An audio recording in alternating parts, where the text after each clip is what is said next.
Boa noite, vocês estão na TV Web Luz Crística, no www.luzcristica.com.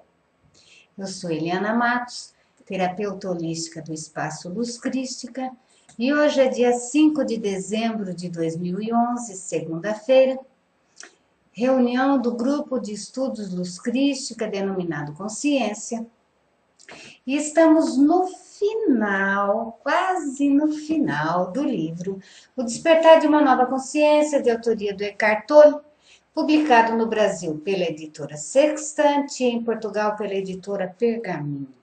Um livro realmente imperdível. Recomendo vivamente que vocês comprem um exemplar, que ele merece ser lido e relido muitas e muitas vezes. Tá bom? Hoje é o 57º encontro e o tópico é uma breve história sobre a nossa vida. Eu leio o livro inicialmente aqui e as pessoas acompanham em casa, e quem não tem o livro, por hora acompanha aqui a minha leitura. A ida, uma breve história da nossa vida, é o tópico. A ida ao mundo em direção à sua forma manifestada e o seu retorno ao não manifestado, sua expansão e contração, são dois movimentos universais que podemos chamar de saída de casa e volta ao lar. Ambos se refletem em todo o universo de muitas maneiras, como na incessante expansão e contração do coração, assim como nos atos contínuos de inspirar e expirar. Também se revelam nos ciclos do sono e da vigília. Toda noite, sem sabermos, retornamos para a origem não manifestada de toda a vida, quando entramos no estágio de sono profundo, sem sonhos, e depois revigorados, ressurgimos pela manhã. Esses dois movimentos, a saída e o retorno, estão também espelhados nos ciclos de vida de cada pessoa. A partir do nada, por assim se dizer, nós, de repente, aparecemos neste mundo. O nascimento é seguido da expansão. Esse crescimento não é apenas físico. Há também ampliação do conhecimento, das atividades, dos bens, das experiências. Nossas esferas de influência, a nossa esfera de influência se alarga e a vida se torna cada vez mais complexa. Esse é o momento que estamos especialmente preocupados em encontrar ou perseguir nosso propósito exterior. Em geral, há um aumento correspondente do ego, que é a identificação com todas aquelas coisas que mencionei. Com isso, a identidade da nossa forma torna-se cada vez mais definida. Esse é ainda o período em que o propósito exterior, o crescimento, costuma ser usurpado pelo ego, que, ao contrário da natureza, não sabe quando parar na sua busca por expansão e tem um apetite voraz por mais. Assim, justamente quando pensamos que conseguimos o que queremos ou que pertencemos a este lugar, o movimento do retorno começa. Todas as pessoas próximas a nós, as que fazem parte do mundo, do nosso mundo, começam a morrer. Nossa forma física se enfraquece. Nossa esfera de influência encolhe. Em vez de nos tornarmos mais, passamos a ser menos. O ego reage a isso com crescente ansiedade ou depressão. É o início do movimento de contração do nosso mundo e podemos achar que não temos mais o controle sobre ele. Em vez de agirmos sobre a vida, agora é ela que age sobre nós, reduzindo pouco a pouco o nosso mundo. A consciência, que se identificada com a forma, está vivenciando o ocaso, a dissolução da forma. Então, um dia, nós também desaparecemos. Nossa poltrona continua no lugar, porém, já não nos sentamos mais nela. Ali existe somente um espaço vazio. Voltamos para o lugar de onde partimos apenas alguns anos antes. A vida de cada pessoa, de cada forma de vida, na verdade, representa um um mundo exclusivo pelo qual o universo sente a si mesmo.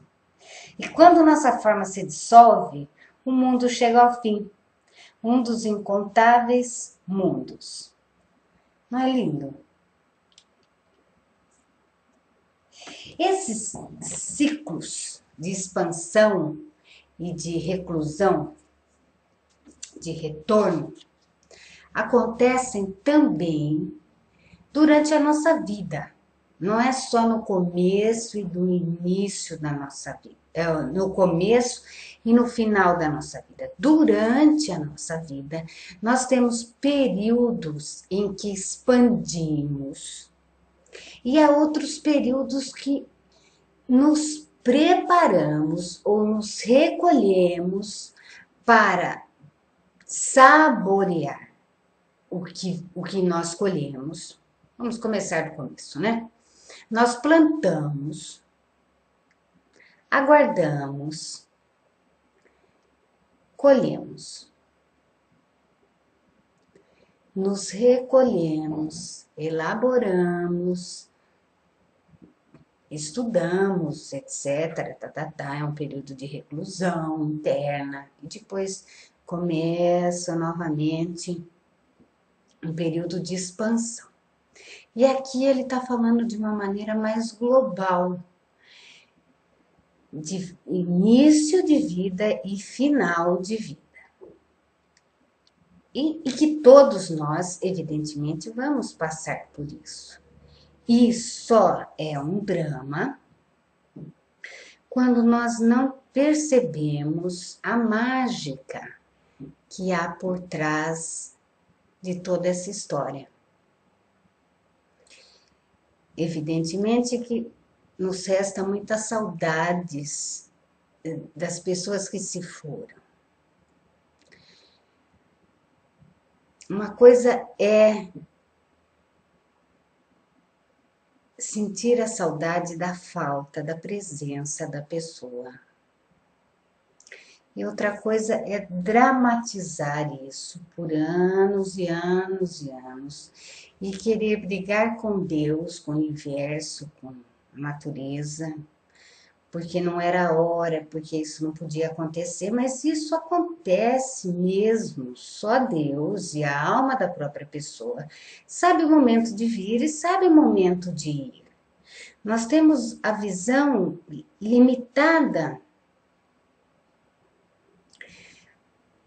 por pontos e nós não vemos o geral, o global. E como nós aprendemos na nossa vida, nós vivemos porque temos fé. Temos fé que temos alguma coisa para fazer, temos fé que o nosso dia vai ser bom, temos fé que as coisas vão melhorar, temos fé de que vivemos, não é? A fé nos impulsiona. E também devemos ter fé, então, no que se segue a vida após a vida, não é? O despertar e o movimento de retorno. O movimento de retorno na vida de uma pessoa, o enfraquecimento ou a dissolução da forma, seja por meio do envelhecimento. Então, estamos muitos de nós, por que não dizer muitas de nós, estamos a sentir aí o envelhecimento do nosso corpo físico, né? Especialmente depois dos 40, dos 50. Não vamos dizer que é de todo agradável, né? Mas é esperado. E dentro do possível, vamos curtir as nossas dores. Eu estava vendo a Célia falar que está na idade do condor, não é, Célia? Muitos estão na idade do condor, mas isso não pode nos prender, que não seja um motivo de achar que estamos velhos e deixar de aproveitar a vida. Não é? Que isso não seja uma desculpa, não seja um impedimento, porque tudo que nós colocamos na cabeça é declarado como lei por nós, não é? Então, evidentemente que às vezes acordamos ou dormimos com dores, mas a nossa cabeça não pode, né, nos dizer, nos falar se estamos velhos ou estamos novos. Isso quem diz é a nossa alma. Nós estamos estudando há bastante tempo o corpo mental, não é? E isso também é uma questão de crença no quão velho nós estamos. Evidentemente que temos limitações, não temos a agilidade com 50, 60, 70, uma pessoa de 20. Mas, nem por isso, devemos deixar de fazer as coisas que a nossa alma pede, fazemos mais devagar, não é? Mas fazemos. Porque vocês observam, há pessoas de 70 que estão indo dançar e há pessoas de 70 que já não fazem mais nada. Não é? Sentam no sofá de camisola, com a boca aberta, esperando a morte chegar. Aos 6, certo? E outros trabalham fora, vão dançar, aproveitam. A gente morre quando morre, antes disso não. Certo? O envelhecimento então pegou aqui. O movimento de retorno da vida de uma pessoa, enfraquecimento ou a dissolução da forma, seja por meio do envelhecimento, da doença, da incapacidade, da perda ou de algum tipo de tragédia pessoal, contém um grande potencial para despertar espiritual, para o despertar espiritual. Isso é verdade, muitas pessoas vivenciam isso. O rompimento da identificação da consciência com a forma. Geralmente nós procuramos a espiritualidade quando tomamos algum choque, como ele diz aqui, o rompimento da identificação da consciência com a forma, geralmente é algum tropeção que demos na vida, não é? A vida nos chacoalhou de alguma maneira. Considerando o fato de que não há muita verdade espiritual na cultura contemporânea, poucas são as pessoas que reconhecem esses eventos como uma oportunidade.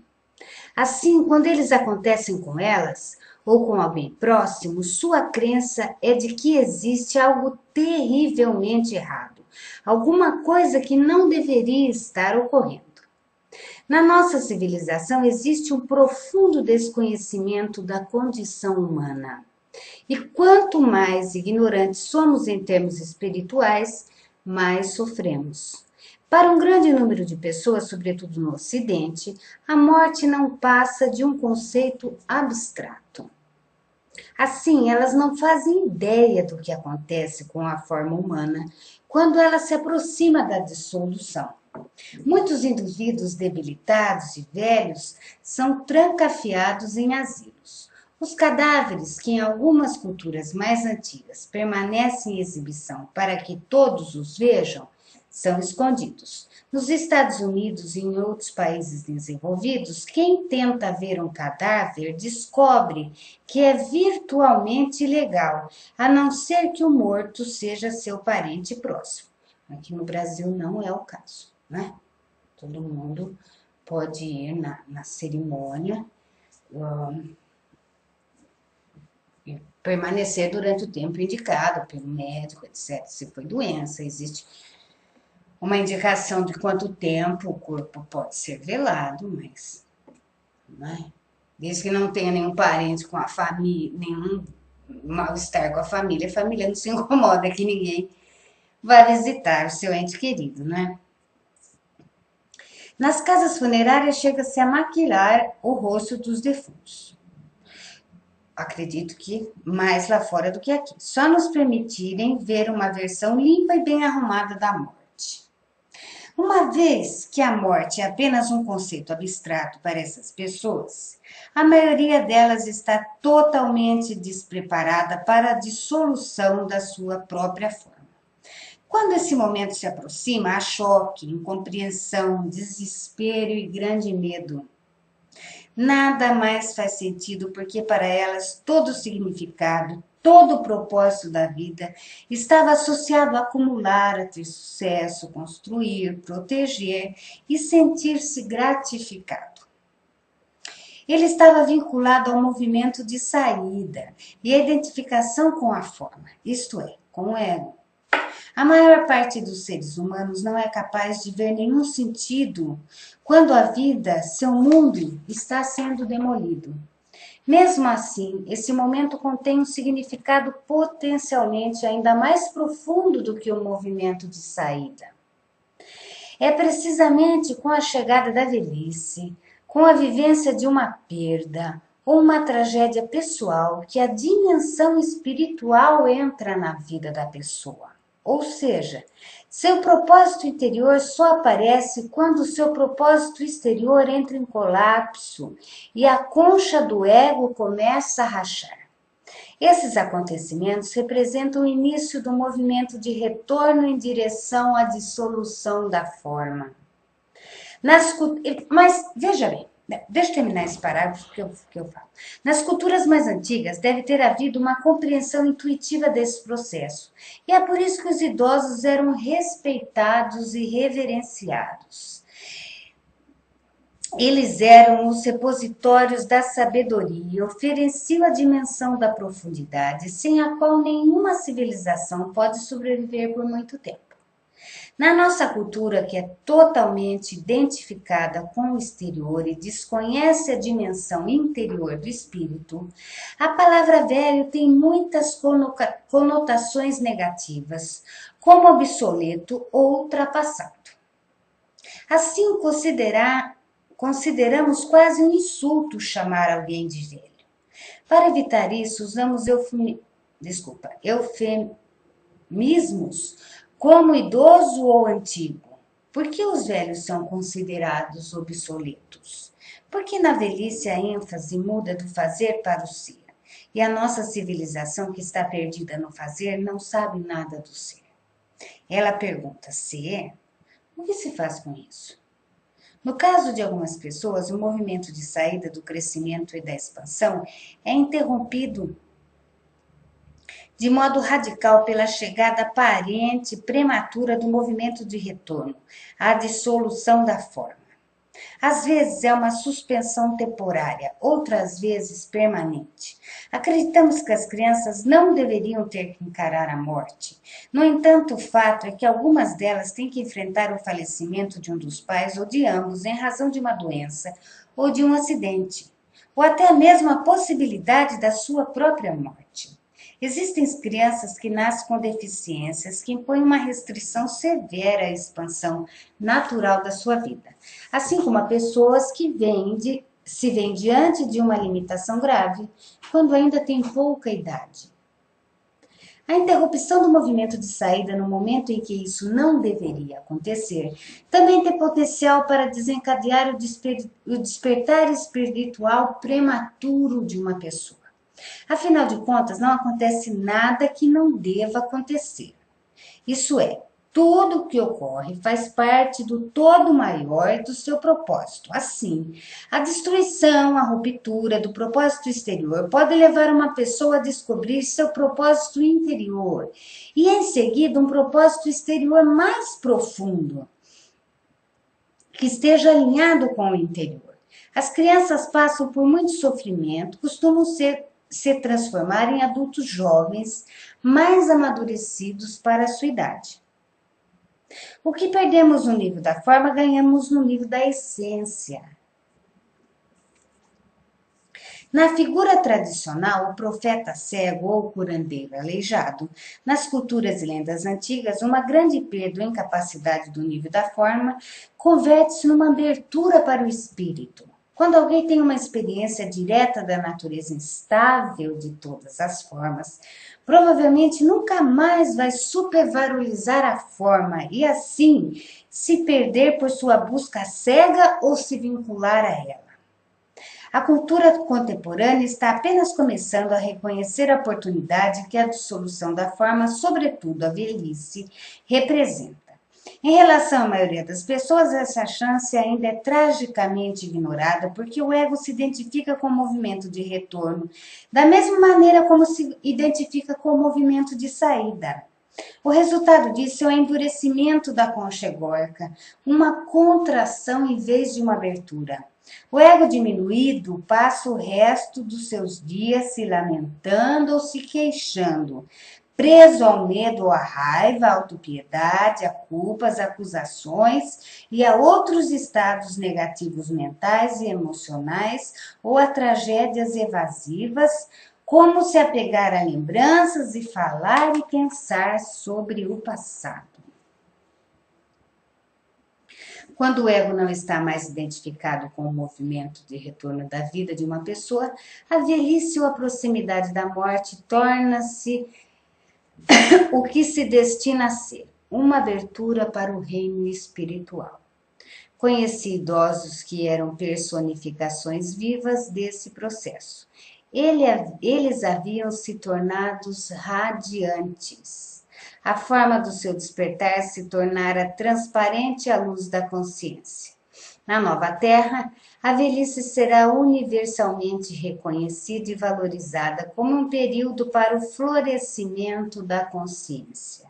Para aqueles que ainda estiverem perdidos nas circunstâncias externas da vida, será um momento de uma volta ao lar tardia, quando irão despertar para o seu propósito interior. No caso de outras pessoas, representará a intensificação e o auge do processo do despertar. Bom, vamos conversar sobre isso tudo, não é? Foi longa a leitura.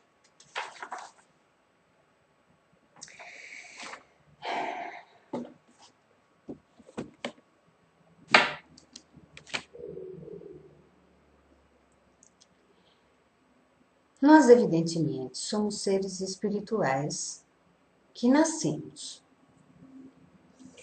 Cada um vai vivenciar a sua própria experiência. Existe um motivo pessoal e global para que determinadas coisas aconteçam ou não na nossa vida e na vida das outras pessoas.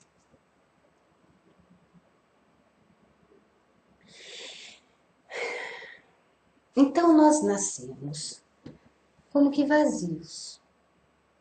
E vamos aprendendo, vazios e recolhidos, não é? Somos nós, o universo acaba sendo nós. Vocês vejam os comentários que fazemos das crianças pequenas, que o umbigo do universo é ela, não é? Ela quer ser tratada, ela quer atenção e, evidentemente, é uma situação em que ela precisa ser atendida, porque senão ela não sobrevive. Depois disso, depois de determinada idade, uns um ano e pouco, 2, já começa a observar que existe algo além de si. Começa a interagir e o seu mundo vai se ampliando. Reconhece os pais, os avós, depois vem a idade da escolinha e vai interagindo com os amiguinhos e conhecendo coisas, etc. Nós vamos vivenciando o mundo.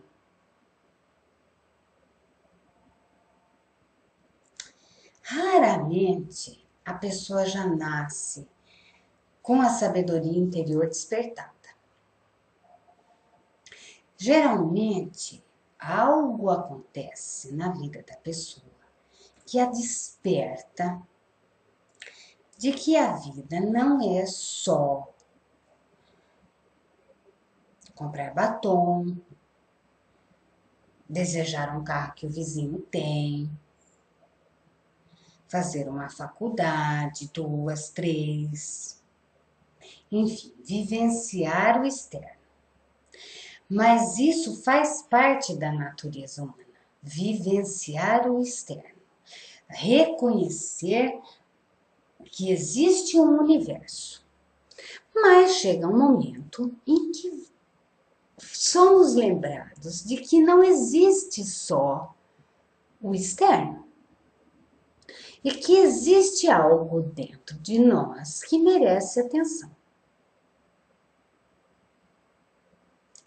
Não sei se já aconteceu com vocês. Geralmente, nós vemos as coisas, especialmente quando somos adolescentes, de uma maneira irreal.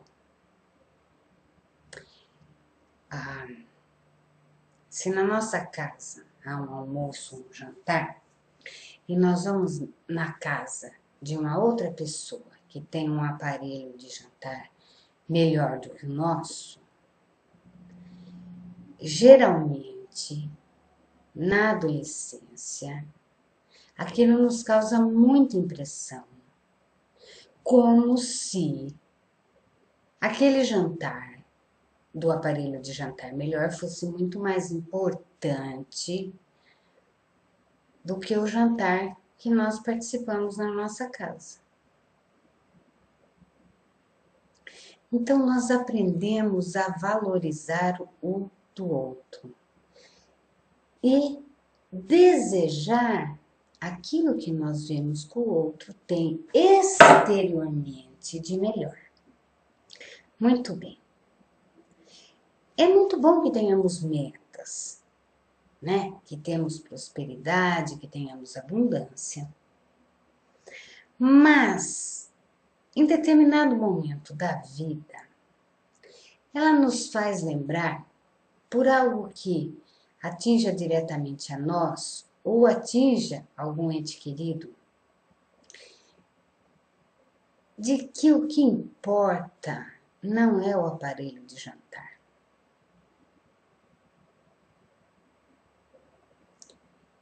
É o jantar em si.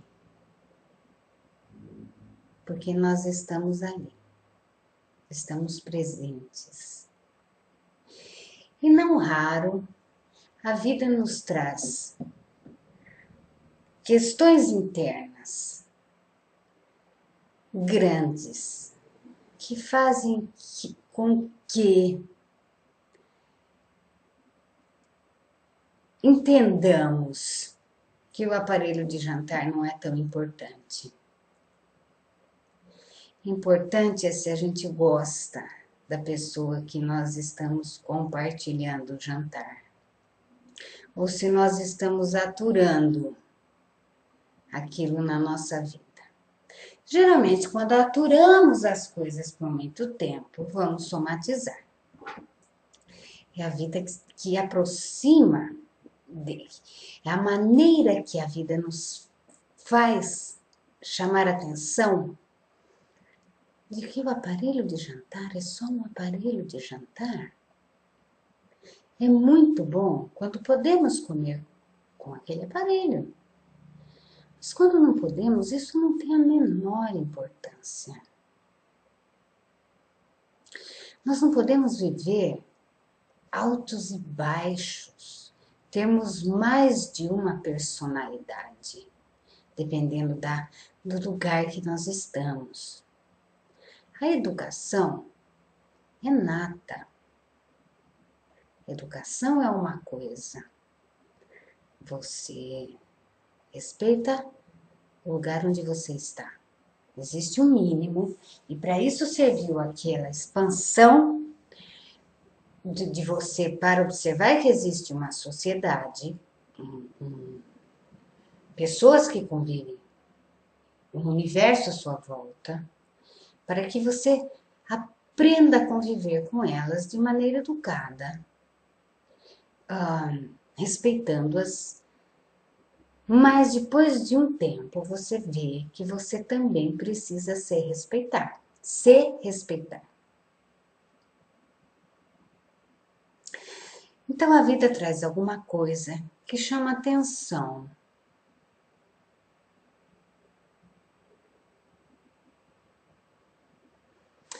Mas nós geralmente vemos essa coisa de uma maneira negativa. Nós interpretamos, por causa de estarmos acostumados com o ter, não é? E somente ter.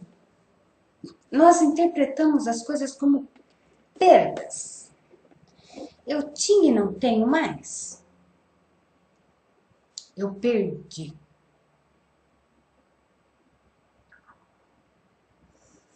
Isso é muito doloroso. Traz processos depressivos ou ansiosos e não resolve nada.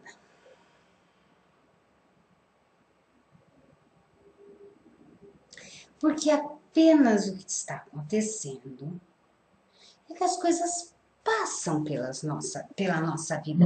Inclusive, nós também passamos no movimento de vida. Passamos por aqui. E as coisas também passam por nós. Mas nós não somos aquilo que vem e que vai.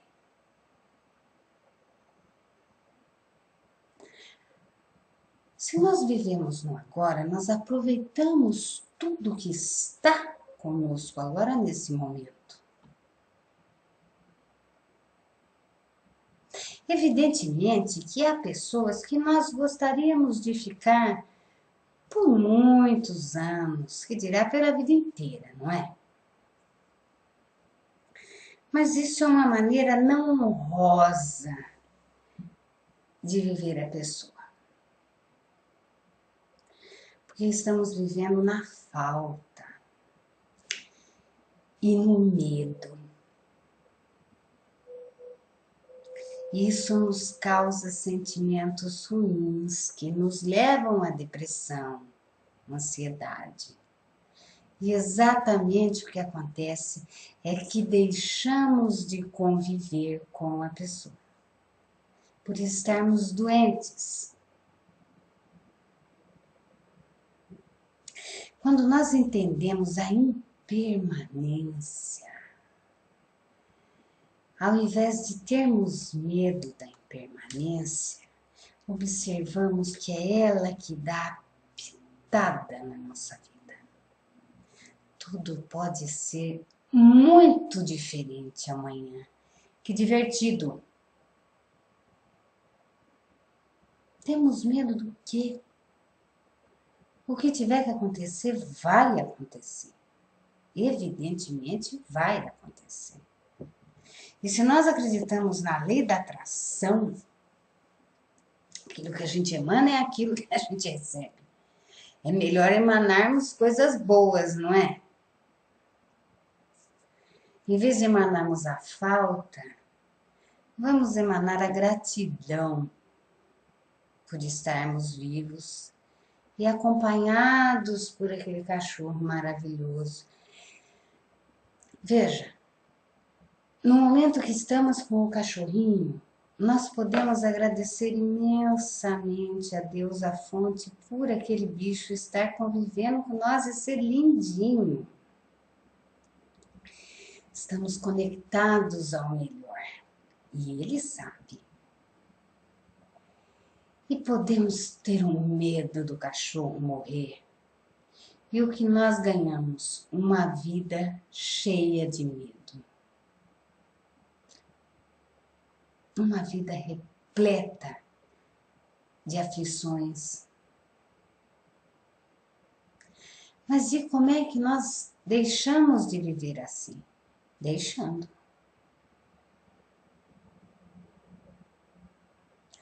Parando de dar importância a coisas que nós demos importância. Ah, mas foi minha mãe que falou. Desfale. Você tem poder para isso na sua vida. Desfale para você. Viva melhor.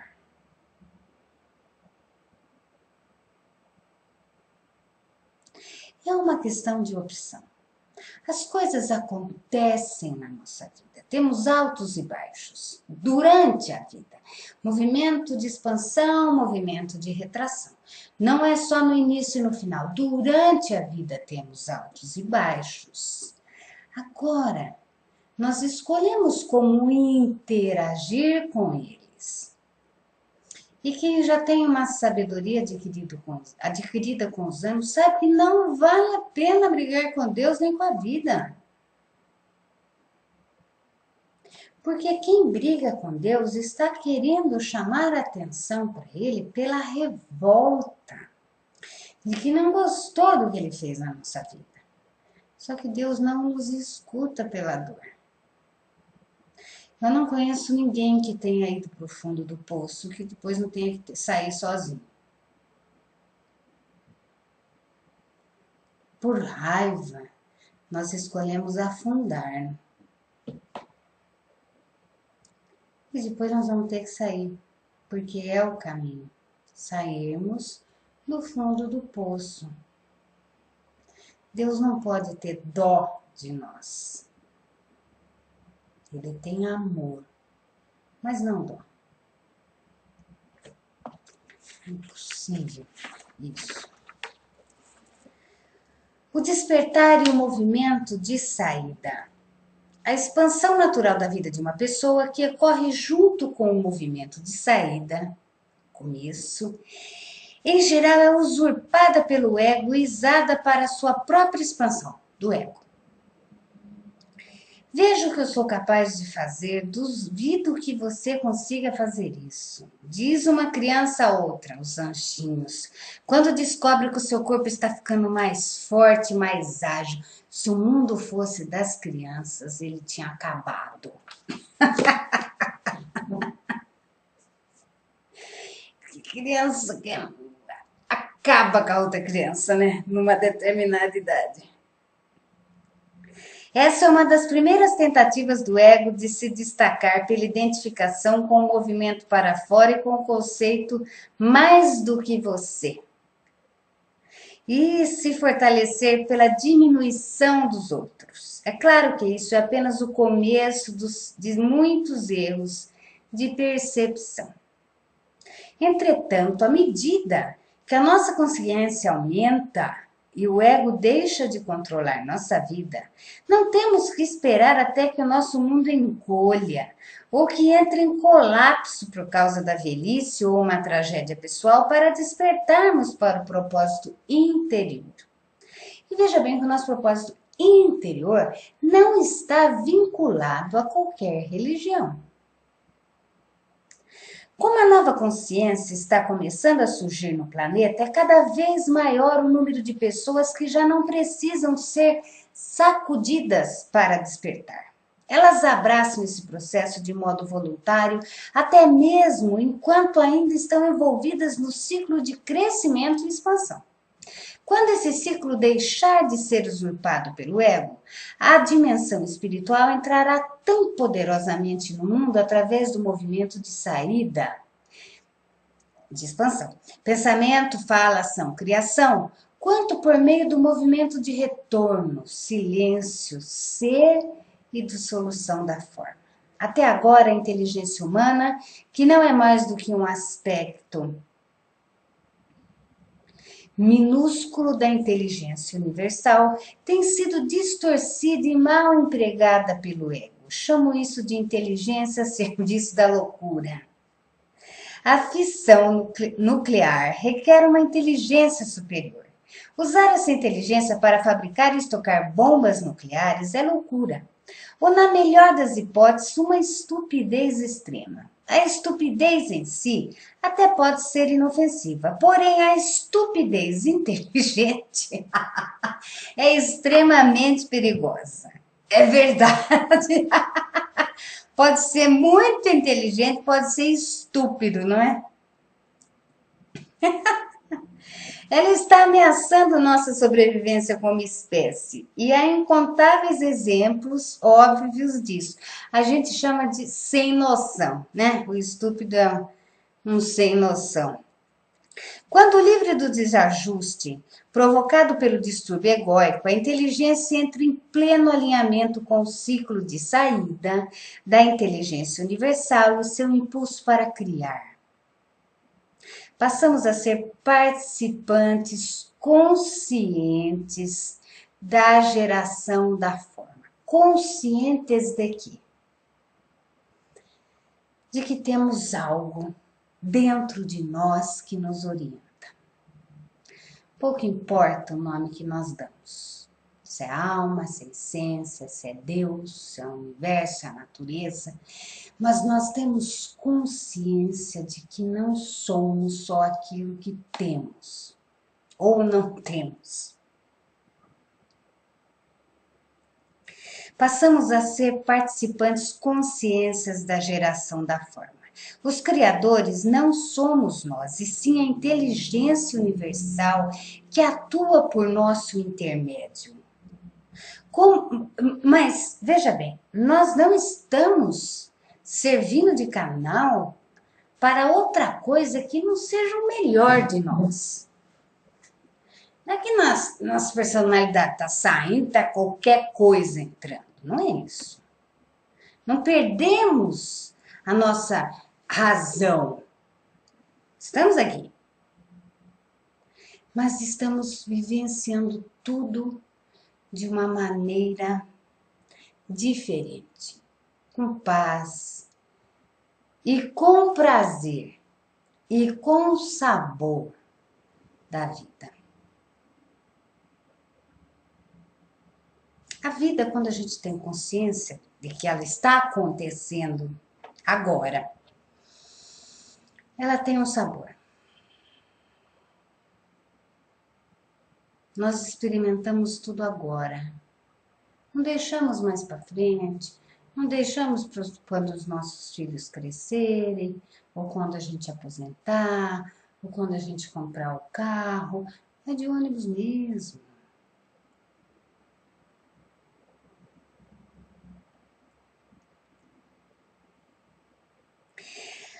Os criadores não somos nós, e sim a inteligência universal que atua por nosso intermédio. Como não nos identificamos com o que produzimos, não nos perdemos no que fazemos. Estamos aprendendo que o ato da criação pode envolver energia da mais alta intensidade, mas que isso não é um trabalho duro nem estressante.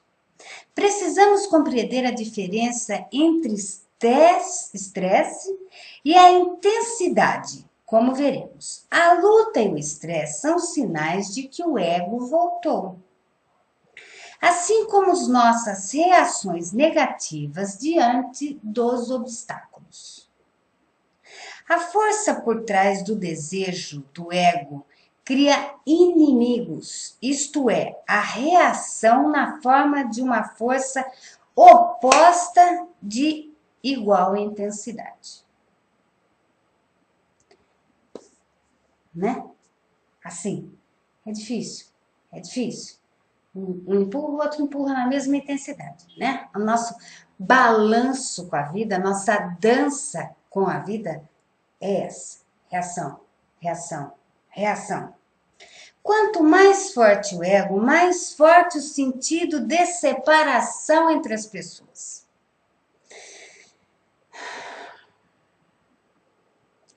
Nós não temos a capacidade de observar, então, quanto mais forte o ego, de que nós estamos interligados. As únicas ações que não causam reações opostas são aquelas que se destinam ao bem de todos. Elas são inclusivas e não exclusivas, unem em vez de afastar. Não são para o meu país, mas para toda a humanidade. Não são para a minha religião, mas para o surgimento da consciência em todos os seres humanos. Não são para a minha espécie, mas para todos os seres sencientes e para toda a natureza. Também estamos aprendendo que a ação, embora necessária, é apenas um fator secundário na manifestação da nossa realidade externa. O fator primário na criação é a consciência. Não importa quanto sejamos ativos, quanto esforço realizamos, nosso estado de consciência cria o nosso mundo. Muito 10. Nosso estado de consciência cria o nosso mundo. Portanto, se não houver uma mudança nesse nível interior, a quantidade das ações que executamos não fará diferença. Vamos apenas recriar novas versões do mesmo mundo em vez sem conta, um mundo em que é um reflexo externo do ego.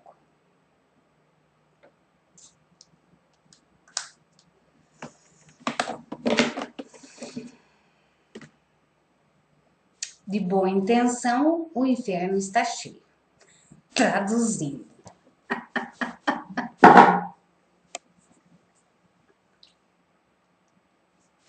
Querem fazer alguma observação sobre isso? Veja bem. Por favor, vocês podem participar, o pessoal do chat pode participar ativamente nas observações.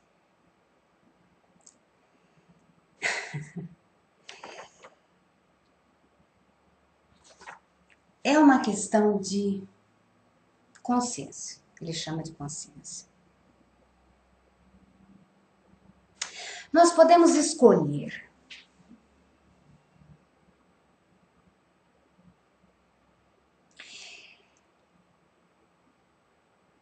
acreditar que tudo que acontece na nossa vida tem um bom motivo e que é para o nosso melhor.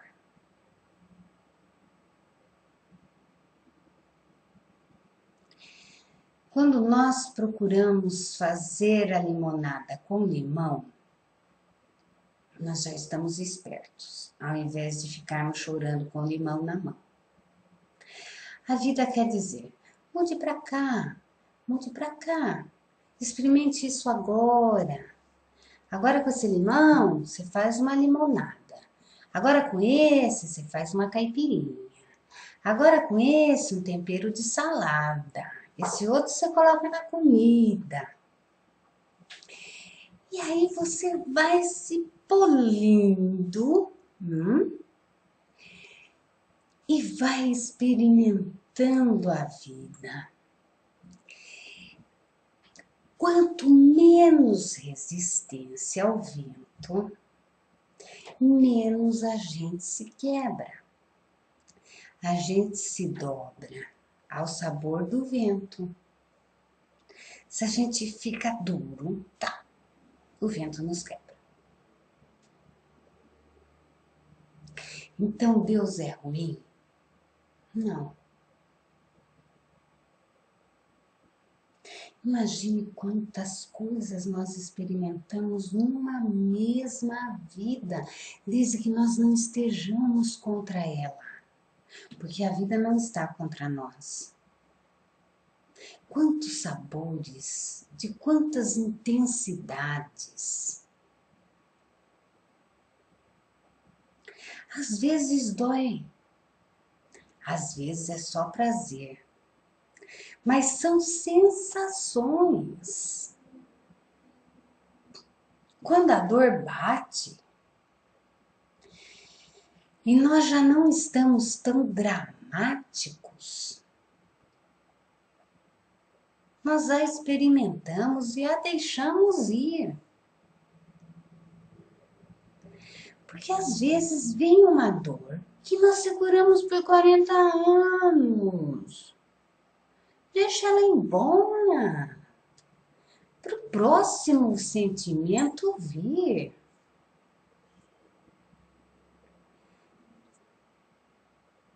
O ideal é que nós sejamos maleáveis ao vento. Saboreie isso, saboreamos. Deus saboreia, experimenta o mundo através de nós, porque na essência, na nossa essência, é Deus. Mas quando nós acreditamos que nós somos um único e exclusivo corpo mental, a coisa fica difícil. O mental desequilibra o nosso segundo corpo, o emocional, que detona o nosso corpo astral, levando o nosso corpo físico para o saco. Entende? Nós destruímos os nossos 4 corpos quando não aceitamos as coisas. Vai os 4.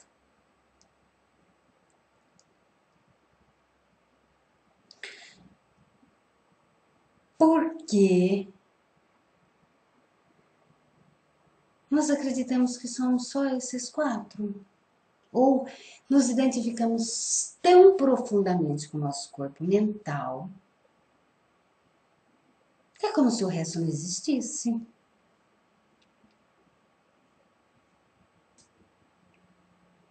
Nosso estado de consciência cria o nosso mundo. A mesma coisa pode ser maravilhosa e pode ser terrível. Não só para 2 pessoas, mas como para a mesma pessoa na mesma vida. Depende de como interagimos com a coisa.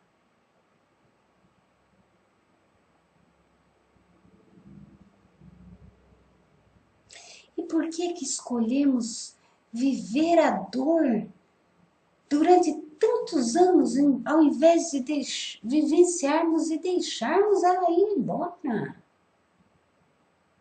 Lambemos as nossas feridas, mas deixar a tal ferida cicatrizar não é ficar passando a unha em cima.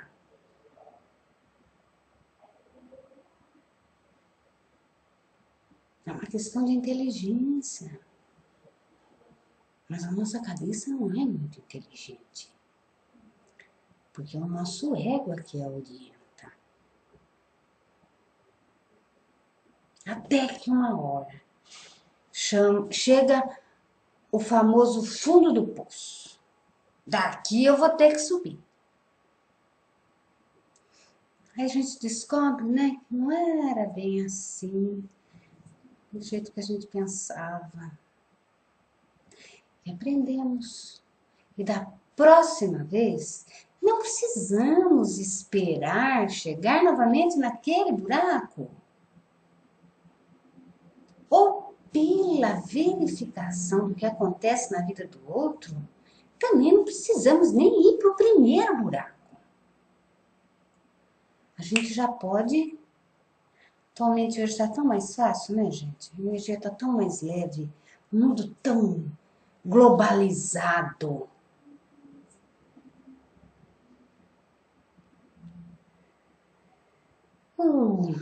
A consciência já é consciente.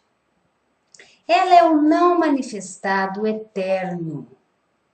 O universo, porém, só está se tornando consciente pouco a pouco, né, lindo?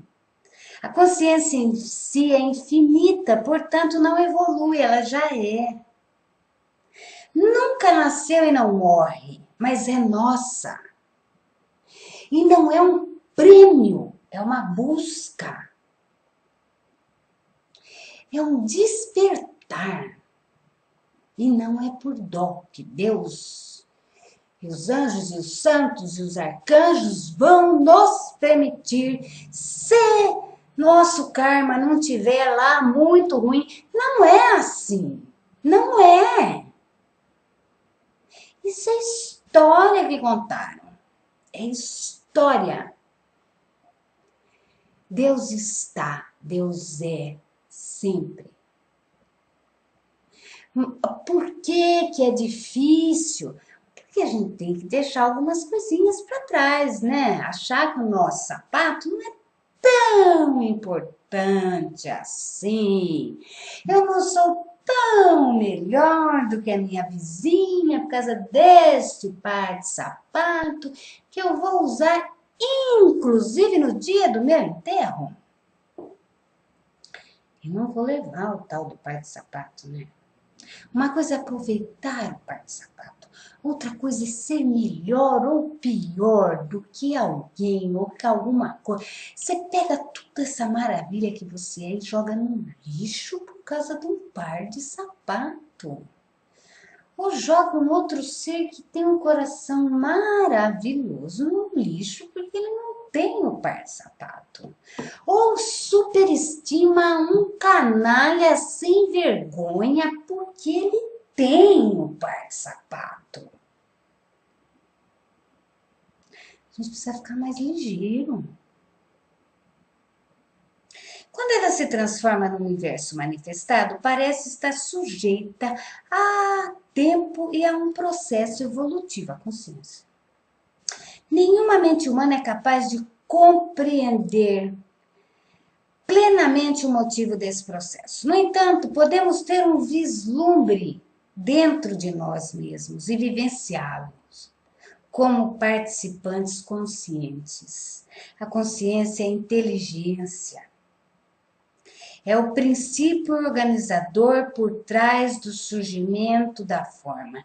E aqui eu recomendo, para quem não acompanhou, acessar o site Buscrística e ver os estudos do Manual de Ascensão de Serapis Bey, Consciência Pessoal e Planetária. Foi muito bem falado, abordado, cutucado, foi muito bom, manual. Né? Igual nós vamos sentir falta aqui do Eckhart também, né? Do que nós aprendemos. Nós também aprendemos bastante e sentimos assim essa fofura por aquele período do manual. A consciência é a inteligência, o princípio organizador por trás do surgimento da forma. Ela vem elaborando formas por milhões de anos para que possa se expressar através dela no plano manifestado. Embora o nível não manifestado da consciência pura possa ser considerado outra dimensão, ele não está separado dessa dimensão da forma. A forma e a ausência de forma se interpenetram. O não manifestado inunda esta dimensão como consciência, espaço interior, presença. Como ele faz isso? Por meio da forma humana, que se torna consciente e assim cumpre o seu destino. Não é ou um ou outro, você tem que escolher. Não exclui, agrega. Foi criada para esse princípio superior e milhões de outras formas preparam o terreno para ela. Vamos dizer que a gente aprende na escola até a faculdade. Então, nós estamos vivenciando o externo. E aí, a consciência entra no upgrade de tudo aquilo que a gente já tem. Num MBA, num doutorado, num mestrado. Não exclui, agrega. E aí você usa tudo aquilo que você aprendeu e ainda direcionando de uma maneira mais ampla, inclusive. Muito mais proveitosa. A consciência encarna da dimensão manifestada, ou seja, se torna forma. Nós. Quando isso, a nós e todo o universo, né? Quando isso faz, ela entra num estado semelhante ao sonho. A inteligência permanece, porém a consciência fica inconsciente de si mesma. É o que eu falo, nós já somos. E não dependemos de nada externo para nos lembrarmos. Perde-se nas formas, identifica-se com ela. É um processo natural, como já falamos, desde o nascimento até o nosso despertar. Isso poderia ser descrito como a descida do divino à matéria. Nesse estágio da evolução do universo, todo o movimento de saída acontece num estado semelhante ao sonho. Lampejos do despertar surgem apenas no momento da dissolução de uma forma individual, isto é, na morte. Em seguida, começa a encarnação seguinte, a nova identificação com a forma. O próximo sonho individual, que faz parte do sonho coletivo, não só da mesma alma, mas como de todos. Quando o leão dilacera o corpo da zebra, a consciência que encarnou na forma de zebra se distancia da forma, falece, em dissolução e por um instante desperta para sua natureza imortal essencial como consciência. Eu não sou só isso, eu sou além.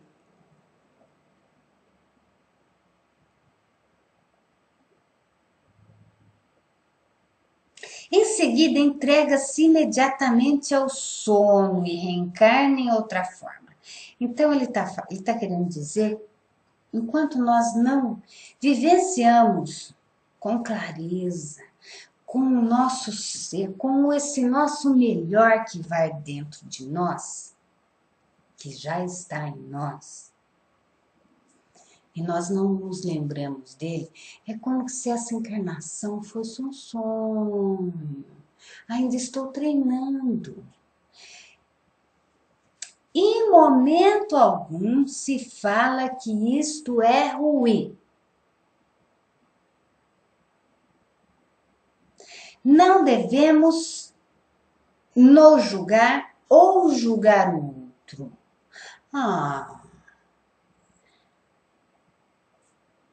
Deus não faz isso. Deus nos dá de novo uma nova encarnação amorosa. Né?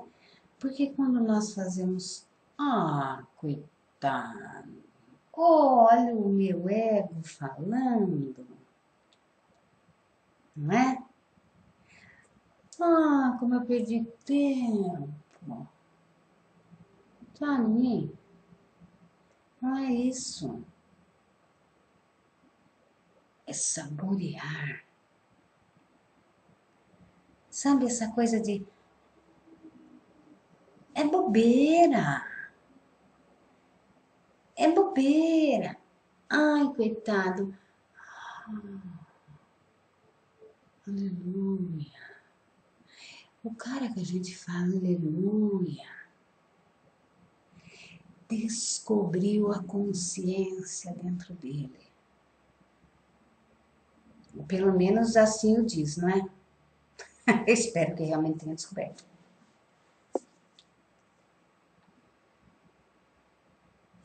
E ele nos sinaliza, você também pode. Você também pode. Vamos, você também pode. Mas o que nós interpretamos? Eu sou nada, eu sou um lixo. Deus tenha piedade. Não tem piedade, criatura. Não tem. Oi, já tá tudo aí. Tem que entender que Deus não vai por essa palhaçada.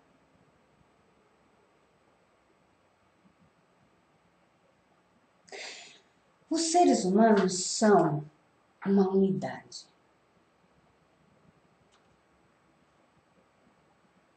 Tudo que nos separa pode melhorar. Pode melhorar muito. Tudo que representa separatividade ainda pode melhorar bastante para ficar bom.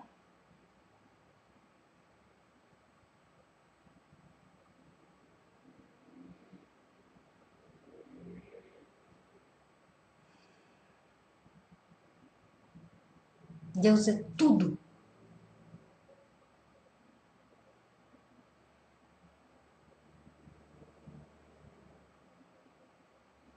Estamos no ponto quando fazemos as coisas não por culpa,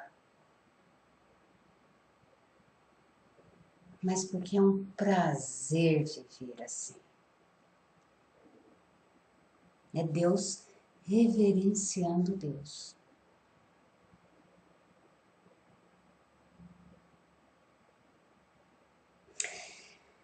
Quando o leão dilacera o corpo da zebra, a consciência que encarnou na forma de zebra se distancia da forma em dissolução por um instante, desperta para sua natureza imortal e essencial como consciência.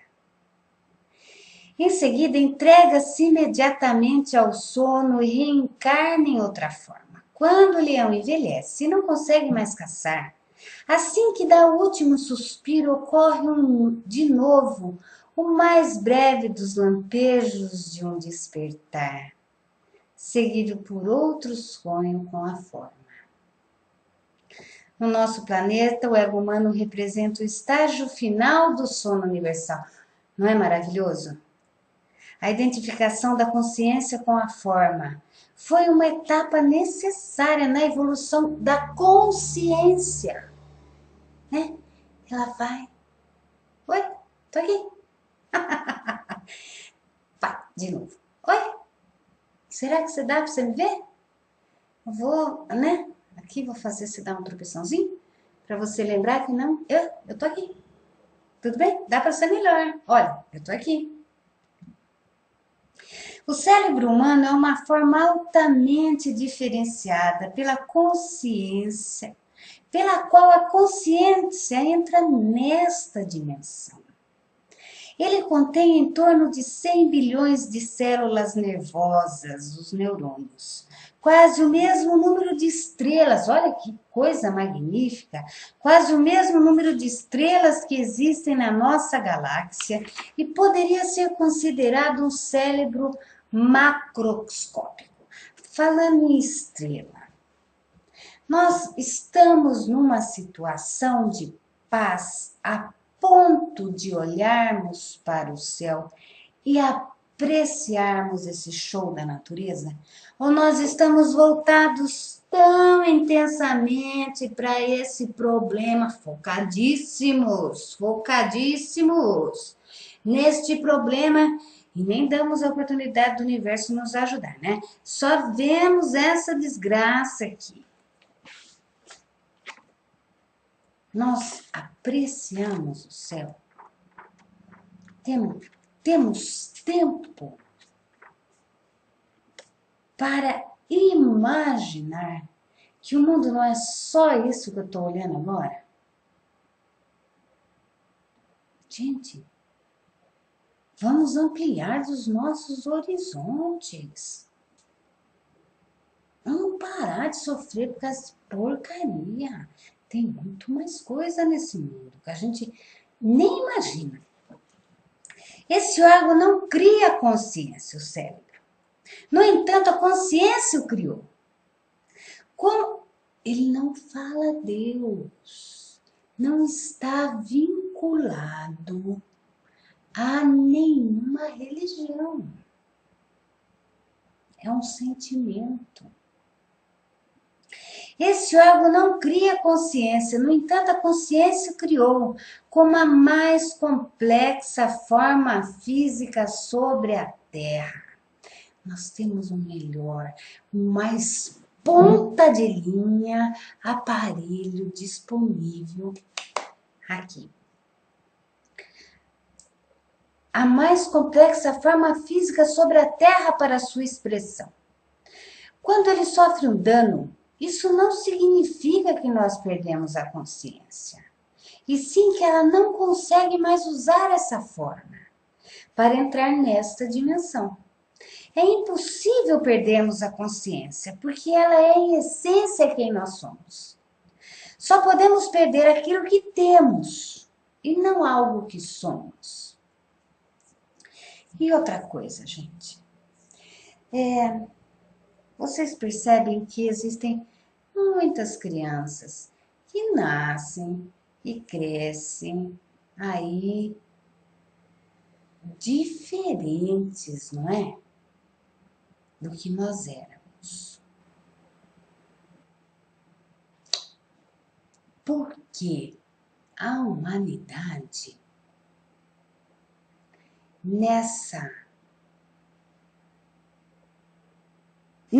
anos, mudou. As crianças nascem de olho aberto. Eles pegam o mouse como se isso fosse uma brincadeira, não é? Então, depois de alguns anos, há mais de 100, vamos dizer assim, esse aparelho, que era a ponta de linha quando nós nascemos, pode não estar mais tão ponta de linha assim. E aí a nossa consciência fala, opa, acho que eu vou trocar por um modelito melhor, não é?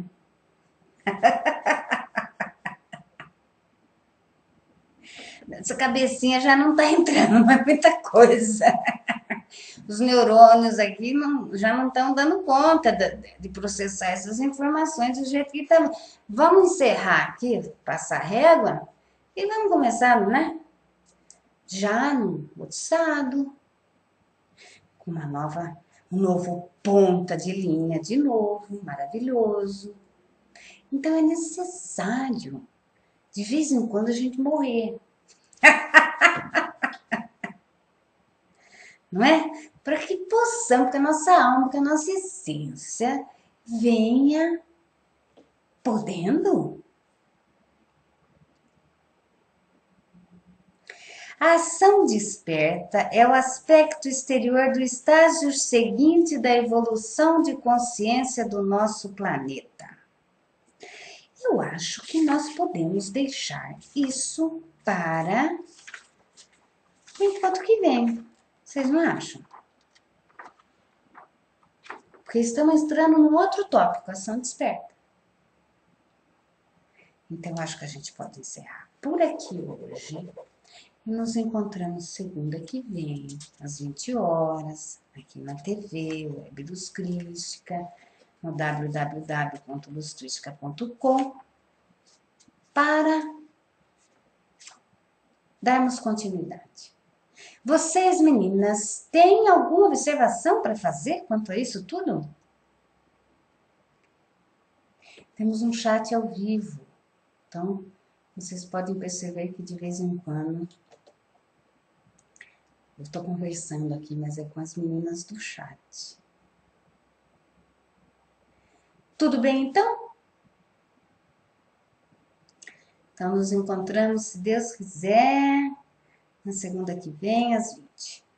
Beijinhos. Namastê.